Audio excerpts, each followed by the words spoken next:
As A 31-year-old ಕನ್ನಡಿಗ ನಾನು ಕಲಿತು ಬಿಟ್ಟಿರುವ 8 ಪಾಠಗಳು. ನಂಬರ್ 1, ನಮ್ಮಮ್ಮ ಯಾವಾಗಲೂ ಹೇಳ್ತಾ ಇದ್ರು, ನಾನು ಫ್ಯಾಮಿಲಿ ಫಂಕ್ಷನ್ಸ್ಗೆ ಹೋಗಿಲ್ಲ ಅಂದರೆ ನಾನು ಕರೆದಾಗ ಅವ್ರು ಖಂಡಿತ ಬರಲ್ಲ ಅಂತ.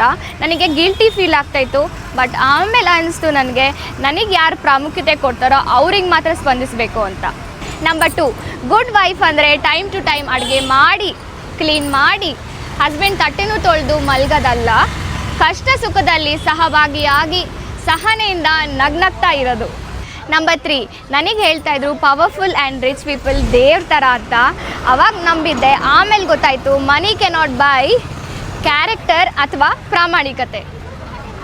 ನಂಬರ್ 4, ಐ ಬಿಲೀವ್ಡ್ ಅಣ್ಣ ತಮ್ಮ ಅಕ್ಕ ತಂಗಿ ಸಂಬಂಧ ಶಾಶ್ವತ ಅಂತ.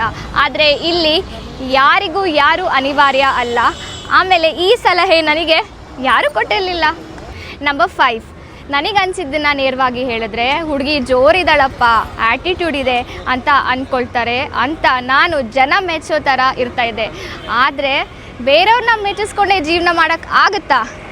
ನನಗಂತೂ ಆಗಲ್ಲ. ನಿಮಗಾಗುತ್ತಾ? ನಂಬರ್ 6, ನಾನು ಕೇಳದೇ ಇದ್ರೂ ಅವರಾಗವರೇ ಬಂದು 10 ಸಲಹೆ ಕೊಡ್ತಾಯಿದ್ರು. ನನಗೆ ಆವಾಗ ಅವರು ಎಲ್ಲ ವೆಲ್ ವಿಷರ್ ಅಂತ ಅನ್ನಿಸ್ತಾಯಿತ್ತು. ಆಮೇಲೆ ಗೊತ್ತಾಯಿತು ಕಾಳಜಿಗಿಂತ ಸ್ವಾರ್ಥನೇ ಜಾಸ್ತಿ ಇರುತ್ತೆ ಅಂತ.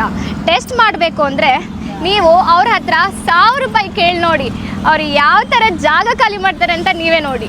ನಂಬರ್ 7, ನನಗೆ ಅನ್ನಿಸ್ತಾ ಇತ್ತು ಅದು ತೊಗೊಂಡ್ರೆ ಸಂತೋಷ ಸಿಗುತ್ತೆ, ಇದು ತೊಗೊಂಡ್ರೆ ಸಂತೋಷ ಸಿಗುತ್ತೆ ಅಂತ.